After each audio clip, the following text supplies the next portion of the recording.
Look at this. Look at all this information. Speaking of the secrets, it's so secret. It's an invisible ink, folks. Hold on. Let me get my lighter out and burn this, or get the. Oh, there it is. It appeared. Oh my! It's a reverse contract. Oh wow! What a segue to my reverse offer situation. That happened? What's up? Pull up closer. Yeah. Wait. It's not messing with me. You have a recent reverse contract that we're going to talk about? Oh, that's what I just did. Biggest deal ever. Did it again. My brother, you have the floor. You have the floor. Last week we talked to you guys about Lou getting a significant listing that at a volume level that he has never hit before, and he's got an update on that listing in Kansas. That's a $800,000 listing is what that was, and it ended up being on the market for 12 days. And what a shame! I mean, gosh, shouldn't you sell everything on the first day? Oh, yeah. If you don't sell it on the first day, like what? You don't know how to price properties, right? That's right. I was told I got an email from a very experienced realtor that people are interested, but at $650,000. Everybody's saying it's overpriced. Yeah, we know it's a little overpriced. We don't want to underprice it. You know what I mean?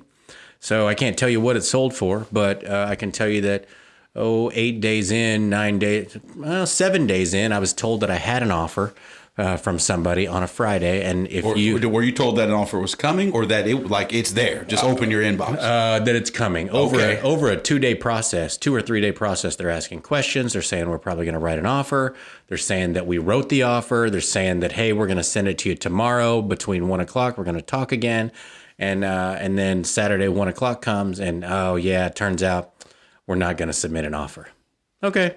That's fine. Now, the big problem could have come if I would have told my sellers that might be happening. Because if you tell your seller that you got an offer coming, they're turned on. They are ready to go. They are wondering where that offer is at every moment. Could you say that again? Yeah. If I'm another agent and I'm flirting with you and I'm saying all the stuff and I've said everything except check your dang inbox, it's there. Yeah. You're telling me that's something that you need to just keep from their brain. You certainly do not want to rev up that seller. Until you have that offer in hand, you do not talk about an offer's coming in or I've been told we're going to receive an offer. None of that, because they are on edge. You've basically turned on the engine, and then they're going to, just like you are, which you're the buffer for, they're going to be thinking, where's the offer? Where's the offer? Did you check your inbox? What'd they say? Are they doing it? Why didn't they write an offer? So Sounds like you've been burned by this before as a younger agent. That you've experienced what happens when this doesn't go correct. Not very many times, because once you do, you learn the lesson. You do not. That's the lesson through a lot of the news that you get in a real estate transaction on the listing side, on the buyer side.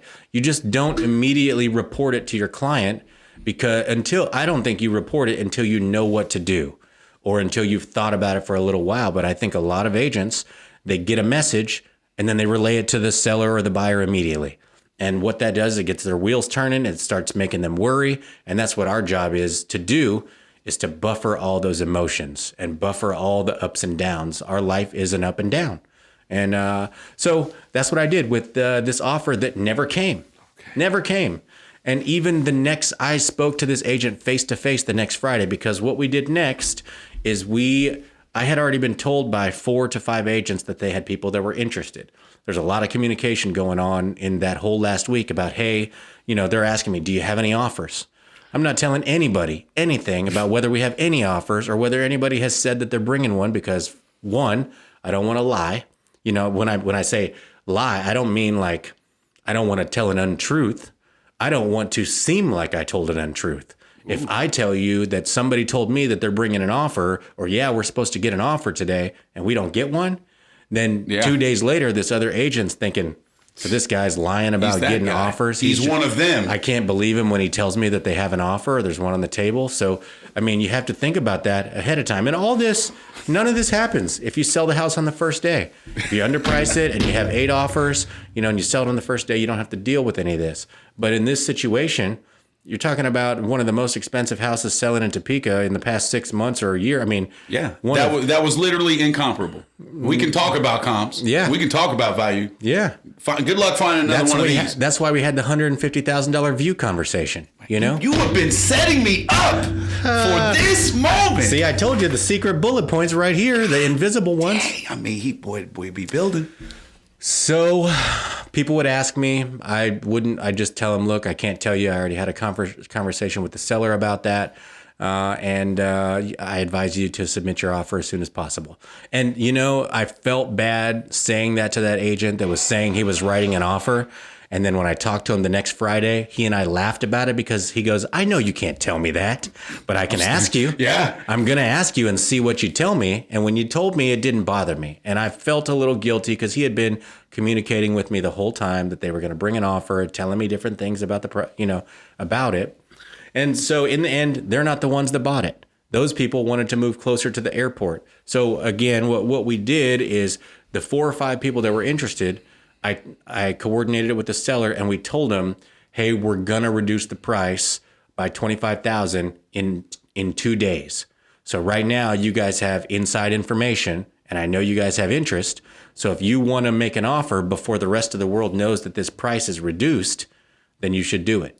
You know, so then the communication starts like, well, how many offers do you have? And I'm basically finding out that some people, they had interest, but they don't. Right. Or how much interest they have. And, you know, it's pretty, you have to be really careful because you're giving a lot of different messages to a lot of different people and trying not to give away anything about what's going on. But the reason we started talking about this is at the same time, what we did is I said, well, Mr. Seller, do you want me to just craft an offer on a contract? And then to whoever's interested, we'll just send it to all of them. We won't sign it, and we'll just tell them this is the offer that we're looking for, is something like this, like a reverse offer. So in the end, I only sent it to one of them. You know, I text her and I said, what is your offer looking like, you think? And she texted me like the range that they wanted to be in. And she said, because they need to, you know, replace the roof in the next few years because the house is 20 years old and they need to do HVAC and all that kind of stuff. Here's the price that we're at. And I was like, well, I shared that with the seller and it's like, okay, here's the thing. You don't need to put a $20,000 roof on because it's a 50-year roof. So boom, now we're up. All right. We're already selling just from the conversation, you know. And then I said, okay, here's a contract that we're looking for. And I sent it to her unsigned. She goes, I'll work on this later in the day. She sent it back with where they had come up, and but they didn't sign it either. And I was like, dang, I wish they would have signed it, you know. So, and I told her I expected it signed, and we even had a miscommunication. There was something that was because it was Saturday, it was late at night, and she sent the contract in a dot loop. I don't know if I should even say this, but something was left out of the counter. Well, no, there was a contract and a personal property agreement. And then the first one didn't include the contract. And I got another email. Well, that's the one I looked at. And it only had the contract and not the personal property agreement. So I negotiated that overnight and sent them back like a counter, like late at night at like 9 o'clock. And then the next morning she goes, I think I can work with this. That sounds good. We're probably going to sign it. And then, hey, I didn't see the tractor in there. And I was like, oh, the tractor. Not the tractor. Yeah, talking about a $10,000 tractor. Not a fridge. Yeah. Not a stove. It had to be a tractor, and I said, you mean the lawnmower? Do you have a picture of that? The John Deere lawnmower? I said, oh, man. Immediately, it's 7:30 in the morning on Sunday. And I was just like, hey, I'm sorry. I did not see that. I was moving too fast. I was on the treadmill when I was, counter offering. I didn't see the first email. I just saw the one with the contract. And I'm sorry. I have to go back to the sellers with this now. Like, it's not good, what I sent to you. And she just goes, no, don't do that. Let me go to the buyers and I'll ask them. So that means that they were willing, the tractor is kind of like a red herring sometimes. You throw that in there, you don't really want it, or it's also an indication that you're willing to pay more, with the loan. And so she came back and they accepted it. And there's a couple other caveats. Who's going to own that tractor? That's what the world wants to know now, Lou. Yeah. Well, they are. They're getting the tractor. No, it's not yet, but we know they want it, right? And then, but I don't want that in the deal. Okay. You put that tractor in the deal. We're raised, the seller's like, hey, if we if we go up a certain amount, we can put that in there. It's like, no. We don't want to complicate that right now. We just want to agree on what we have. We sign that, and then we'll talk about personal property and tractor later, because you're bumping up the price that it has to appraise for. Which we've already discussed. Yes. There are no comps, folks. No comps, no hooks. If it doesn't appraise, the people could just say, hey, you know what? Turns out we're getting scared now because we're paying more per month than we thought we were going to pay. And, I'm sorry. I'm really sorry, but we don't want to go through with it. And you have no hooks. No clause in the contract. Yeah, because unless they waive the appraisal inspection or... Yeah, that could be. And didn't happen. Yeah. And so that's separate. And then I noticed that night, like, the interest rate provision in there says 6.5. But I'm pretty sure on the interest rates on Friday were 6.75. So we actually just signed this clause says if they can't get a rate below that or at that rate, they can walk again. Well, yeah, they're out. And I was like, this is a non-binding contract. I don't want to blow it up right now. We should sign this for the spirit of the deal, but we need to amend this. Can I start talking to them about this? Are you okay with that? He's like, hey, I don't care because it's going to be fine. And I just let the seller go that night too. I let him say that. I was like, yeah, that's fine. I can't figure that out till tomorrow anyway, when the lenders are working again. So I'm not going to worry him with that overnight. You tell hey, we just sold your house. Oh, wait, not really sold yet. I can't do anything right now, but tomorrow I'll work on it. No, I just let him be. And then tomorrow, hopefully, they could have made some arrangement that night and done something crazy because they sold the house, but I didn't feel like that was going to happen. Did you, this is a situation where these people could be having a crazy down payment, they're buying points. They could get that rate, right? They could, okay. But actually the buyer agent talked to the lender that afternoon, and she goes, yeah, rates went up on Friday. I don't know. They were around 7, and it's like, dang.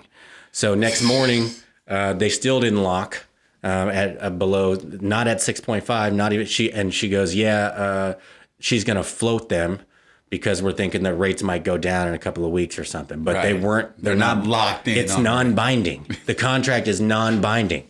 And so I even that day I said, hey, did you already tell the buyers about this, or is it maybe we should just keep this quiet until now because I don't want to upset them or get them riled up. She goes, I already told them.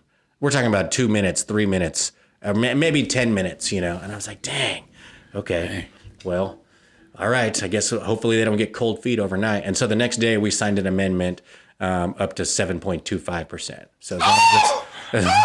So it's binding now. Okay. Yeah.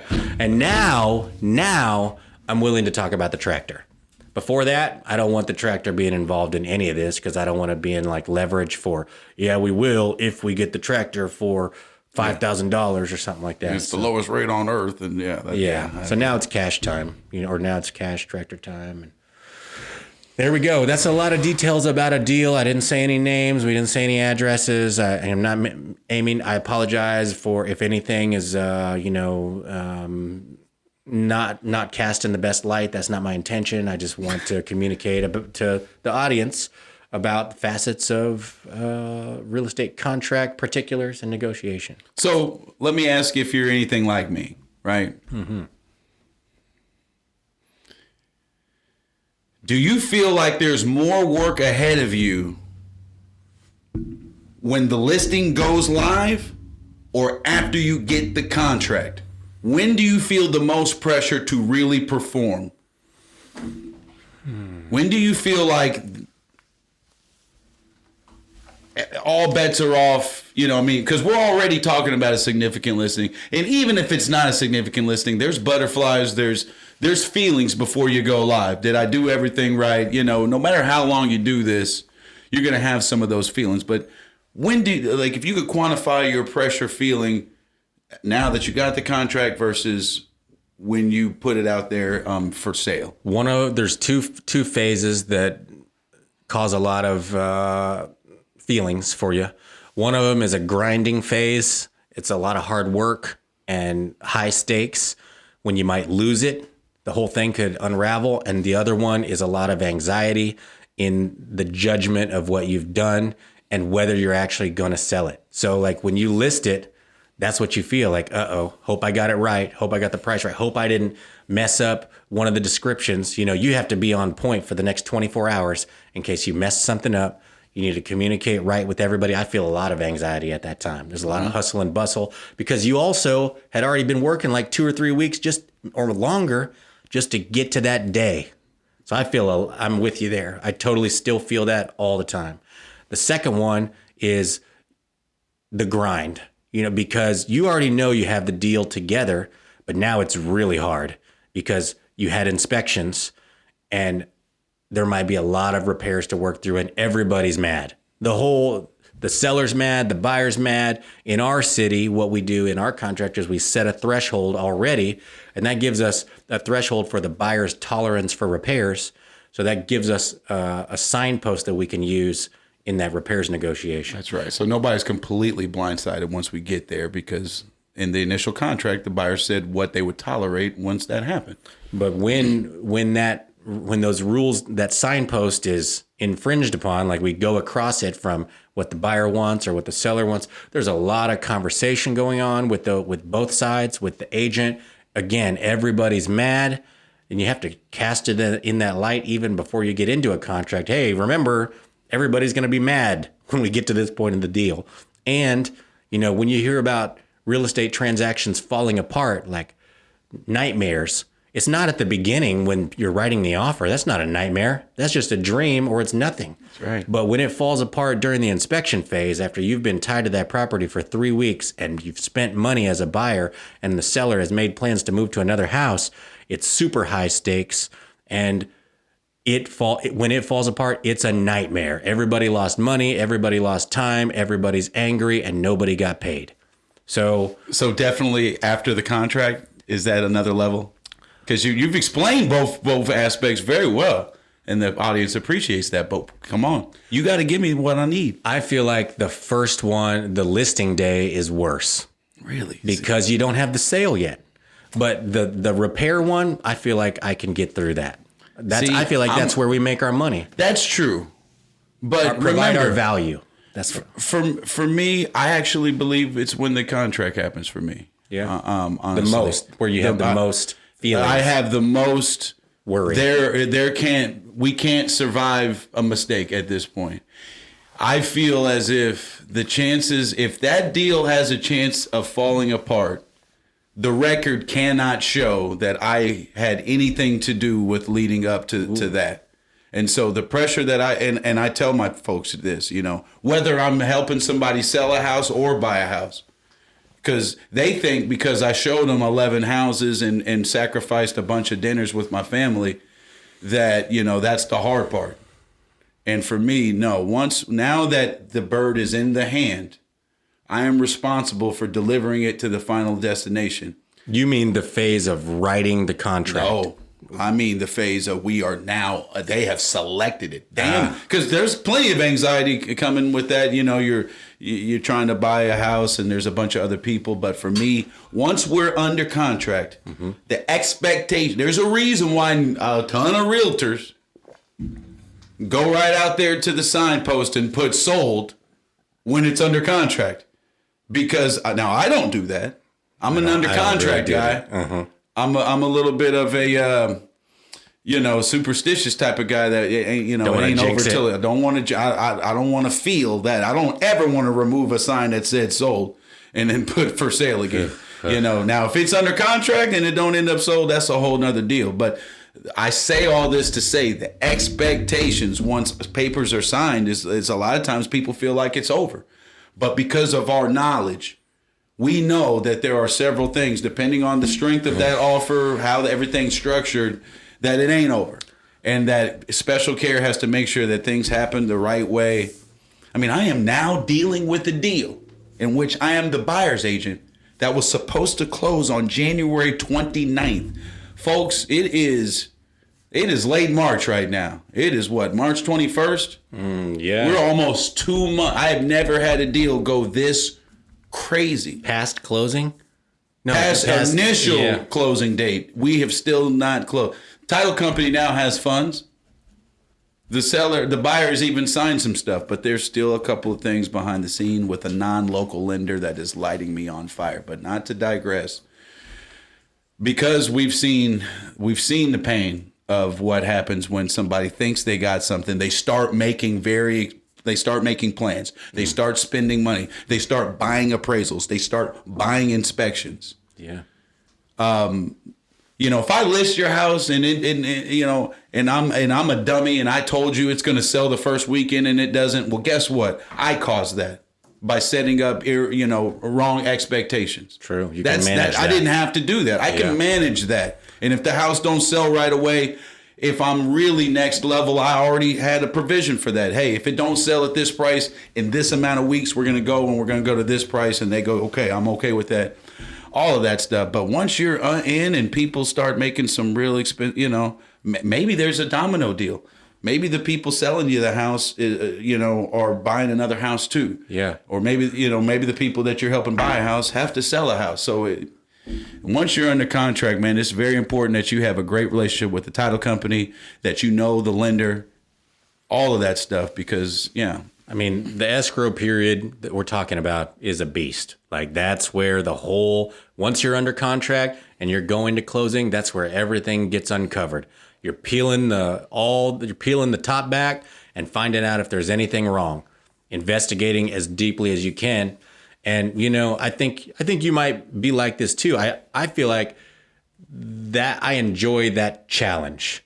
Now I'm in misery the whole time. Everybody's in misery when there's a problem, because it's like, what? And it's always different. Like, every transaction is different from other ones. If you get one that doesn't have something strange that you have to dig into a little bit or ask some extra questions about, then it's an eerie feeling. It's like, what's wrong?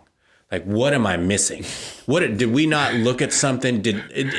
Are we sure that the loan is okay? Because that's all our job is. Our entire job on the buyer side and the seller side is uncovering those small problems and then working through them. That's right. And to some degree, seeing those small problems before they actually materialize, recognizing potential red flags before they're slapping you in the face with the flag material, if you will. And when you say seeing them before they even happen, very important. Also that timing, just seeing them 2 weeks ahead of, when they're going to happen, and you can't stop them. But if you saw it 2 weeks before closing, it's a lot better than 5 days before closing. Something in the title works. There's been plenty of times, especially in my past, where I'm, even if you saw it 2 weeks ahead of time, you're making calls to, who knows, to the Department of Revenue. Somebody's got to deliver a piece of paper down there to show that who the owner is, or you need to overnight mail something from, like, an official document from the Child Support Administration in Missouri or something like that, and you're like waiting for this to come in the mail. And if you don't see that at 2 weeks instead of 5 days, closing is delayed. And when closing is delayed, that's when real stuff on the ground doesn't move. I mean, like couches and refrigerators, and where do you put this stuff? And everybody is so mad. That's right. Yeah. And every time there's a delay, all parties have to agree to extend the contract. What if one party says, I'm tired of fooling around with this? Mm-hmm. There's no guarantee that everybody's going to go to the finish line. We don't have any real control over how the other agent on the other side is managing those people. So they're kind of a wild card. We do our best to figure out what we're dealing with on the other side by having those conversations with the agent. And some of them are super duper locked up like you are and try not to give anything. And some will tell absolutely everything that's going on, so you can get a judge of how things might go. I'm definitely, you definitely want to have discussions. You want to share, and especially in that phase too, like a lot of the reasoning, once you're tied in together, the reasonings between or behind why we're going to make certain decisions, those are important and those are persuasive, and they also soften the other side as well, and so I don't want to seem too locked up. There's a balance there. There's a great balance, and let's be honest. The significance of the volume, the actual price of this home, and the amount of money that's at stake, it does change things a little bit. you might have been a little bit, more willing to share information on a house that, wasn't quite as significant. I don't know. I could be making that part up, but it's a big deal. What else should we talk about in terms of, should we talk about like what happens when a closing date gets passed? I mean, what's happening with you want to hear more about this? Yeah. Deal? So problem number one was this bank that is being used by my buyer I have never heard of in my life. So that's a potential red flag right out of the gate. They haven't heard of you either. And they don't care that much about you. They don't care. I mean nothing. And I am never going to run into any of these people that work for this bank at the grocery store. No. And that's the difference between having somebody local who, when they might see you, we all running in the same circles. We're all in the same MLS. I mean, there's a lot better decorum when you're dealing with people that you've dealt with before. And so that was a potential red flag. I don't want to cast aspersions on everybody that's not in my town and say that they don't care at all, because they might. Yeah. It's just that when the stuff hits the fan, you want people that have to hunker down with you and fight with you and help you and build that good rapport. You want somebody that's working for you because they know that you're going to come back to them because they're a good person. That's right. They care about you and they want your business even. And there's a little bit of fear of if I screw this up, I'm gonna have to face this person. Yeah. Yeah. And that everybody will know. Didn't we talk about this on the last episode about small town life? Probably. The people that I deal with in reviews. the car business versus the big city. Yeah. Anonymity or anonymity. Yeah, when you're dealing with somebody that's never going to have to run into you, you can get away with a lot more. You can forget about a transgression. So I let the person know I wasn't really excited about the bank, but I did my due diligence. I called the guy whose name was on the pre-approval. He assured me that everything on my client's file looked like it needed to look, and we were clear to move forward. And my gosh, it's just been one delay after another. So how are the people feeling it in their lives? Like they thought they were, are you on the buyer side or the seller side? On the buyer side. So they thought they were moving in January, but they have not moved in. So how is that affecting? Are they in a lease? I mean, dude, there's a lot that's going on. Luckily, their current living situation is a month-to-month one, so we're not in any real trouble there. But that's good. Any of you guys at home heard of house hacking? Where you buy a multi-family unit, okay, and you live in one of the units, and you rent out the rest of the units, and by the time everything shakes up, you're pretty much living there for free with the profit from the other unit or units. And it's great because you get to buy an investment property with a low down payment, owner-occupied loan, right? Yes, and so just a quick aside, when it comes to banks and how they assess risk, a person who is buying a house to live in is far less likely to default on it, which means you'll get a better interest rate on that, a lower down payment. But historically, investment properties that people don't live in have a much higher chance of defaulting. So that's why the banks historically need you to put 20% down right off the gate.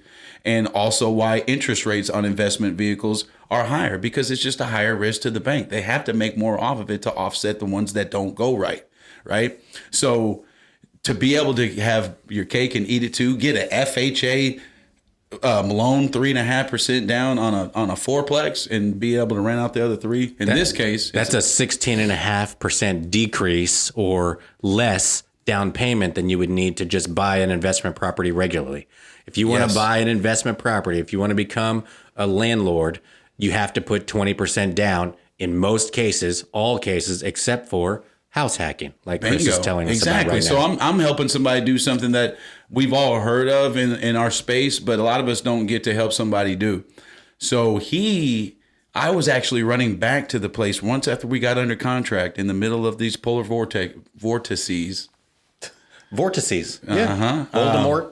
That's magical, what you're saying right there. I was going back to the place and helping him show potential renters the house. Three different times. I would just sit in the car while he would show people. And so he's got people waiting to move into this thing too. Then to make things even more messed up. Wait. This is the same story. It's the same guy. This is the closing We're under story. contract. We think we're closing in January. So immediately after, we get under contract, he's putting it on Facebook Marketplace. His life's affected. The new tenants' lives are affected. Like everybody's waiting to move in. Go ahead. But it gets juicier because the listing agent on this place is also the seller. He owns the place. So instead of a buffer in which news about this stuff has to be buffered by the agent and then disseminated to the seller, well, guess what? There ain't no buffer. So every time he gets hit with some bad news, it's it's like he's literally having his heart ripped out of his chest while you're on the phone with him, and it's just like normally as an agent, you're sitting there going, "Man, he's not gonna like this," but there's not the emotional. And the one receiving the news is like, "Oh man, okay, wow, all right, how am I going to break this to him? This is going to be hard." That's what we normally deal with. You would think it'd be easier to talk directly to the seller, right? No, that's why realtors exist, because those conversations are so emotional. Yes. And they're talking directly to the opposition. And not only that, the opposition is hearing it. So when you deliver some bad news to him as the seller and the listing agent, sometimes he's like, "Man, this, Yes. and then that happened. He has threatened to pull the deal. He has threatened to not extend the contract every single time we have to. It's literally the extreme. Well, I'm gonna just rent it instead. And then a day later, well, what day are we closing now? Sorry, dude. Man, I was emotional at the time. I should have got an agent. Yes.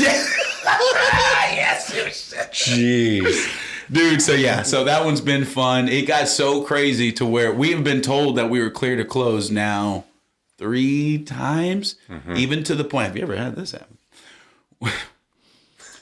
The lender sent the money to the title company, so they have essentially paid them the money for the house. They have sent over the document package that the person needs to sign on behalf of the bank.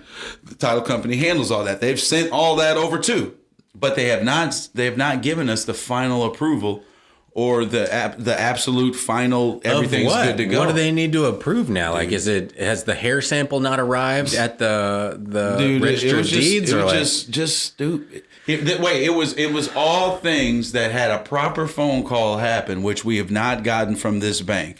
Just somebody saying, "Hey, this has been escalated to me.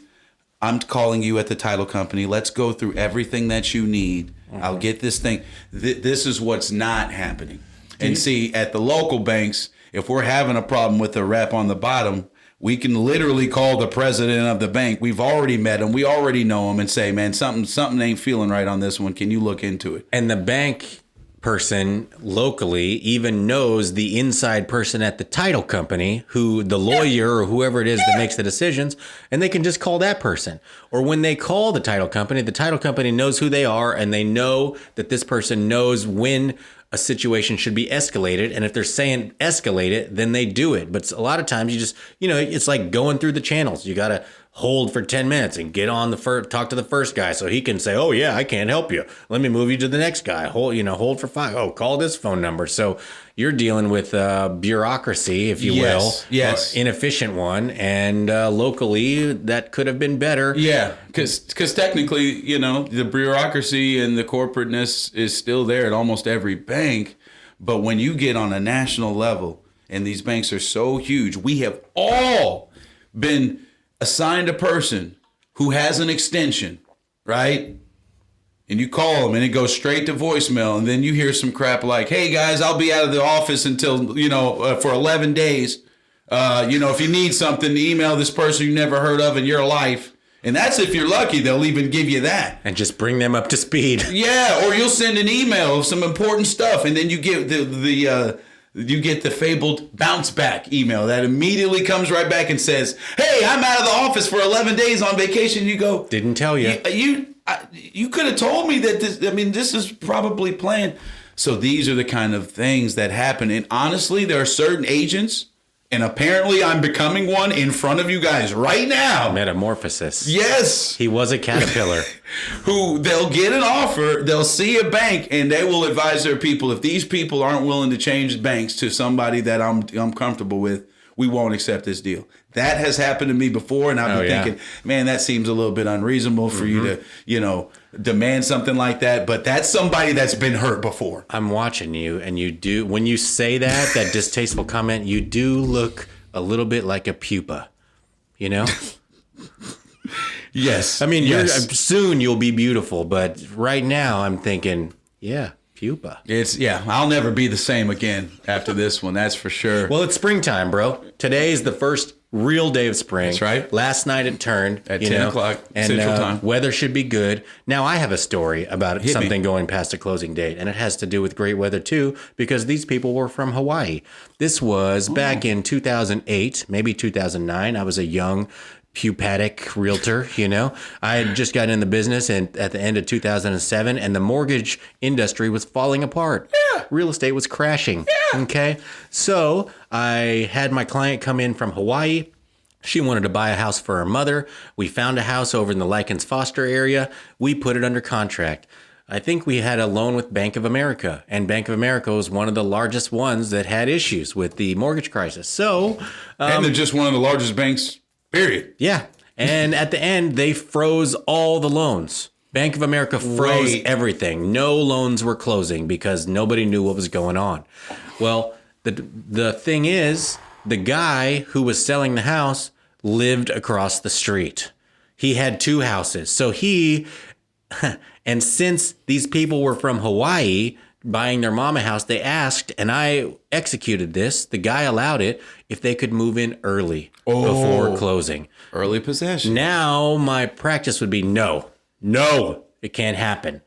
Maybe we'll take boxes and we'll put them in the garage, but we will not be moving possessions into the house. There will be no people occupying this property unless the Red Sea parts or something like that. That's the only way. They're not putting utilities in their name. None of that stuff. So crazy, man. So I don't do that. But in this situation, I didn't know that you don't do that. And I did it. And the guy across the street hated the people that lived in the house. They were calling me, telling me about him watching them from across the street. There were racial undertones. It was very ugly. The closing was 3, 4, 5 weeks later. I mean, every single day that they were occupying that house without him being paid, he was on edge. It made them go on edge. Was he truly racist? We may not know. Or was he really just on edge about all this money? He's definitely on edge in a justified fashion. Everybody should have been on edge at that time. I get it. I feel bad for doing that to that guy. I feel bad for putting that family in that house and having them go through that. I don't know if they still own that house, but I didn't sell it if they sold it. So it wasn't that good of an experience with me. 2 years into the business or a year in, I mean, I was doing my best. I'm showing 2 houses in that neighborhood today, man. It's red. Yeah. It's a red house. It's on the corner, maybe of Mayo, I think, if I remember right. Really nice people. I really like those people. That was a good experience. And it taught me a lifelong lesson that now I get to disperse into the world, and hopefully other realtors will pick up on that and not move people in early or not even ask. It'd be nice to not be asked. Don't you think? Yeah, it would. But, if you don't ask, the answer is always going to be early occupancy. Please don't ask me. It's always going to be no. Yeah, guys. There's a lot behind the scenes, There's a lot of stuff that we're trying to protect emotions, protect people, and like you said, the word that he uses is buffer. I mean, it's absolutely right. There's literally laser beams heading towards our people, and we come out and we jump out like a bodyguard and absorb all those.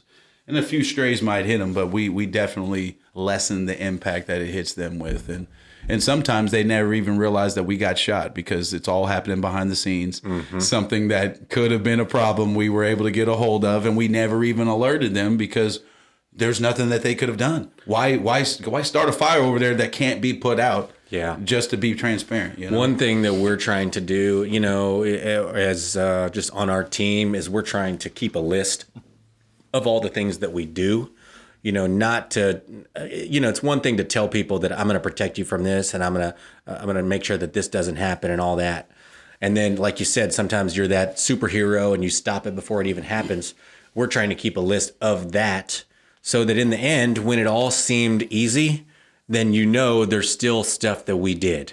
Like when people see out there that, it was really easy to buy my house, that's probably because your realtor, your real estate agent was working very hard for you and anticipating things. And you had an experienced loan officer that had everything lined up. Great title company. Great, all of those things come together. Great back office at the real estate agent's office, taking care of them, making sure everything is timely and all that. And here's the last thing I want to say is we live in a world where the importance of math and specifically statistics is, I think I hear a lot of adults act like, oh man, I never used this and I wasted all my time. Listen, you'd be surprised of the people who don't realize the impact of a 1% chance of something happening versus a 10% chance versus a 100% chance, right? And so when you tell somebody that X could happen, this bad thing, if you're not able to explain and conceptualize the likelihood of that happening, they don't know if it's a coin flip or if it's a lightning strike. Yeah. And we have to do better at that. We have houses that are under contract, but they're taking backups, right? Mm-hmm. And I have to be able to quantify to my people what the likelihood of this house coming back on the market and us being one of the backups. And I think without having a big discussion on it, what's your gut feeling on the percent chance that a house that is under contract taking backups actually ends up back on the market? What's your gut? Unless that agent tells me that there's something strange about that contract, then it's like a 5% chance that house is coming back to the market. Sometimes I think he and I are joined at the heel. I think we're joined at the birthday. It's the Aquarius connection. Isn't that what it is? Oh, yes. 5%. That's what you think too. Exactly. Yeah. So we're talking about it, and I let them know. If you want to see the house, great. Just understand that our chances of even having a chance at it is very low. Don't want to get your hopes up. Don't want to waste your time. Any of that stuff. Something that you mentioned about percentage. That's a thing that we're actually dealing with out there because we think we're communicating like, hey, there's a 25% chance that this is going to happen. And we think like our client is like, okay, so 1 in 4 times that will happen. That's not necessarily the case. Like I've experienced regularly that when I say a percent like that, I need to read their eyes. And I need to know that they're absorbing that. Yeah. Sometimes I'll say there's a 25% chance that this is going to come back on the market, and I see that gloss a little bit, and so then I'll say it another way. I'll say there's 20. So that means what I'm saying is I don't want to make them feel weird about the fact that I noticed that. So I might say what I'm saying is that like if there were 4 situations like this, like only one of those times would it come back. Oh, okay. Yeah. Well, I guess I can handle that. And then, I mean, that's reasonable. I get it. Not everybody, a lot of people rejected math when we were younger. Yes. Percent, we think, but to be honest, like I wasn't really throwing around percentages all the time in my daily life when I wasn't working in real estate. I kind of was. I'm a math guy, but even as a math person, I'm not thinking about 79% and 18% all the time. But in our heads, when we're making decisions, we've come up with a calculation of of why we should do. I think I have a better chance of going if I even if it's just which way we take to work. It's these calculations are happening. The people who aren't even good at math are doing these calculations in their head. They don't even realize it. Yeah.